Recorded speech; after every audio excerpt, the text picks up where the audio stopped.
श्री परमात्मने नमः। अथर्ववेदीय नरसिंह उत्तर तापनीयोपनिषद प्रथम खंड।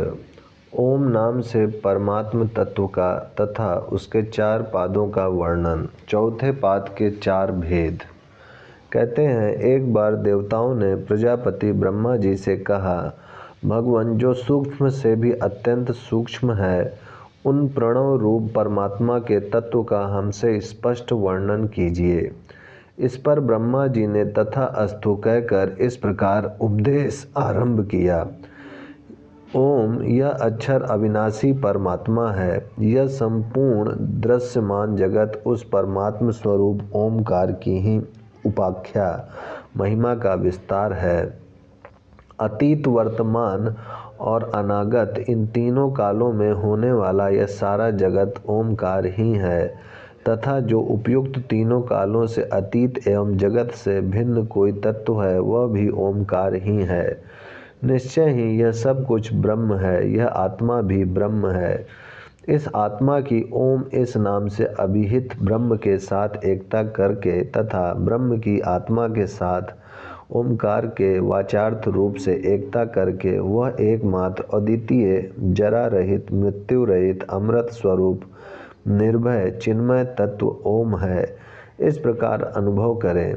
उस परमात्म स्वरूप ओमकार में स्थूल, सूक्ष्म और कारण इन 3 शरीरों वाले इस संपूर्ण दृश्य प्रपंच का आरोप करके अर्थात एक परमात्मा ही सत्य है, उन्हीं में इस स्थूल, सूक्ष्म एवं कारण जगत की कल्पना हुई है।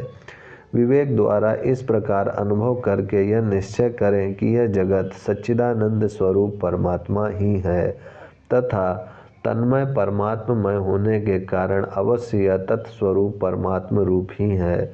इस दृढ़ निश्चय के द्वारा जगत को ओम के वाचार्थ भूत परमात्मा में विलीन कर डालें।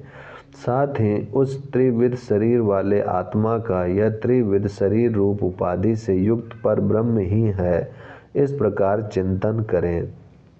स्थूल विराट जगत स्वरूप एवं स्थूल जगत का भोक्ता, साथ ही साथ सूक्ष्म जगत स्वरूप एवं सूक्ष्म जगत का भोक्ता होने के कारण तथा उसी प्रकार एकमात्र आनंद स्वरूप एवं आनंद मात्र का उपभोक्ता और साथ ही इन सब से विलक्षण होने के कारण वह आत्मा परमात्मा 4 पादों वाला है। जागृत अवस्था तथा इसके द्वारा उपलक्षित यह संपूर्ण जगत ही जिनका स्थान अर्थात शरीर है, जो संपूर्ण विश्व में व्याप्त हो रहे हैं, जिनका ज्ञान इस स्थूल बाह्य जगत में सब ओर फैला हुआ है। भू भुवः स्वः आदि 7 लोक ही जिनके 7 अंग हैं, 5 ज्ञानेंद्रियां, 5 कर्मेंद्रियां, 5 प्राण तथा 4 अंतःकरण, ये 19 समिष्टकरण ही जिनके मुख हैं, जो स्थूल जगत के भोक्ता हैं। धर्म, अर्थ, काम, मोक्ष ये 4 पुरुषार्थ जिनके स्वरूप हैं अथवा स्थूल, सूक्ष्म, कारण और साक्षी इन 4 स्वरूपों में जिनकी अभिव्यक्ति होती है तथा जो विश्व शरीर में स्थित नर होने के कारण वैश्वानर कहलाते हैं, वे सर्वरूप वैश्वानर ही पूर्णतम परमात्मा श्री नरसिंह देव के प्रथम पाद हैं। 4 युगों में इन्हीं को बलभद्र रूप माना गया है।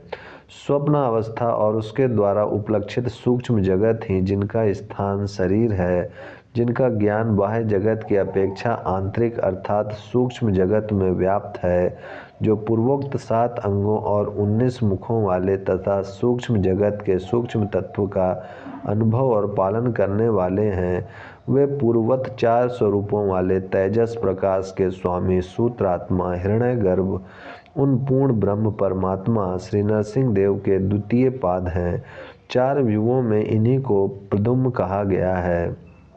जिस अवस्था में सोया हुआ पुरुष किसी भी भोग की कामना नहीं करता, कोई भी स्वप्न नहीं देखता, वह सुषुप्ति अवस्था है। ऐसी सुषुप्ति तथा उसके द्वारा उपलक्षित संपूर्ण जगत की प्रलय अवस्था, जबकि संपूर्ण विश्व अपने कारण में विलीन हो जाता है, जिनका स्थान शरीर है अर्थात समष्टि कारण तत्व में जिनकी स्थिति है, जो एक रूप में ही स्थित हैं, जिनकी नाना रूपों में अभिव्यक्ति नहीं हुई है। घनीभूत विज्ञान ही जिनका स्वरूप है, जो केवल आनंदमय ही है। चिन्मय प्रकाश ही जिनका मुख है। ओत, अनुग्रत, अनुज्ञा और अविकल्प इन चार स्वरूपों में जिनकी अभिव्यक्ति होती है, तथा जो एकमात्र अपने स्वरूप भूत आनंद के ही उपभोक्ता हैं, जिनके अतिरिक्त दूसरा कोई है ही नहीं, वे प्राज्ञ नाम से प्रसिद्ध ईश्वर ही पूर्ण ब्रह्म परमात्मा श्री नरसिंह देव के तृतीय पाद हैं। चार व्यूहों में ये ही अनिरुद्ध नाम से प्रसिद्ध हैं। इस प्रकार तीनों पादों के रूप में वर्णित ये परमात्मा सबके ईश्वर हैं। ये सर्वज्ञ हैं, ये अंतर्यामी हैं, ये संपूर्ण विश्व के कारण हैं तथा संपूर्ण प्राणियों की उत्पत्ति, स्थिति और प्रलय के स्थान भी यही हैं। जागृत आदि तीनों ही अवस्थाओं में लक्षित होने वाला यह जगत भी वास्तव में सुषुप्त रूप ही है, क्योंकि इनसे मोहित हुए मनुष्यों को कभी किसी भी वस्तु का तात्विक ज्ञान नहीं होता। इसी प्रकार यह त्रिविध जगत स्वप्नवत भी है, क्योंकि यहाँ वस्तु का पराय विपरीत ही ज्ञान होता है। इतना ही नहीं, कुछ का कुछ प्रतीत होने के कारण यहाँ सब कुछ माया मात्र ही है। परमात्मा इससे विलक्षण है, क्योंकि ये परमात्मा एकमात्र चिन्मय रस रूप हैं। युक्त तीनों पादों के अतिरिक्त जो चौथा पाद है, वह ओत, अनुग्रतु, अनुज्ञा और अविकल्प इन चार भेदों के कारण चार रूप वाला है। उपयुक्त चारों पाद तुरीय ही कहलाते हैं, क्योंकि प्रत्येक रूप का तुरीय में ही लय होता है। इस तुरीय पाद में भी जो ओत, अनुग्रत और अनुज्ञा रूप तीन भेद हैं, इन तीनों को भी पूर्ववत सुषुप्ति एवं स्वप्न के समान तथा माया मात्र ही समझना चाहिए, क्योंकि पारमार्थिक तुरीय रूप जो निर्विकल्प एवं निर्विशेष परमात्मा है, वे एकमात्र चिन्मय रस रूप ही हैं।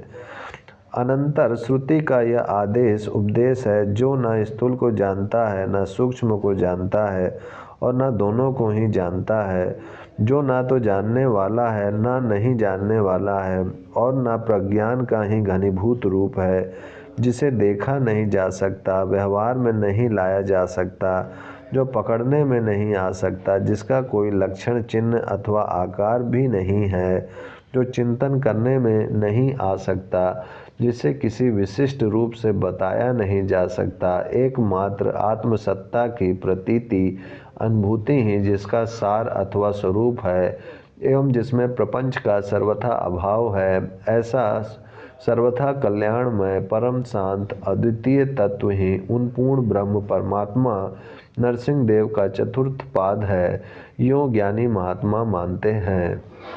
इस प्रकार चार पादों में जिनका वर्णन किया गया है, वे भगवान नरसिंह देव ही सबके आत्मा हैं। वे ही जानने योग्य हैं। वे कारण आत्मा, ईश्वर अथवा त्रिभुवन का शासन करने वाले इंद्र आदि को भी अपना ग्रास बना लेते, अपने में लीन कर लेते हैं। वे तुरीय के भी तुरीय हैं। अतः परमात्मा को ही जानने और पाने का प्रयत्न करना चाहिए। ओम शांति शांति शांति।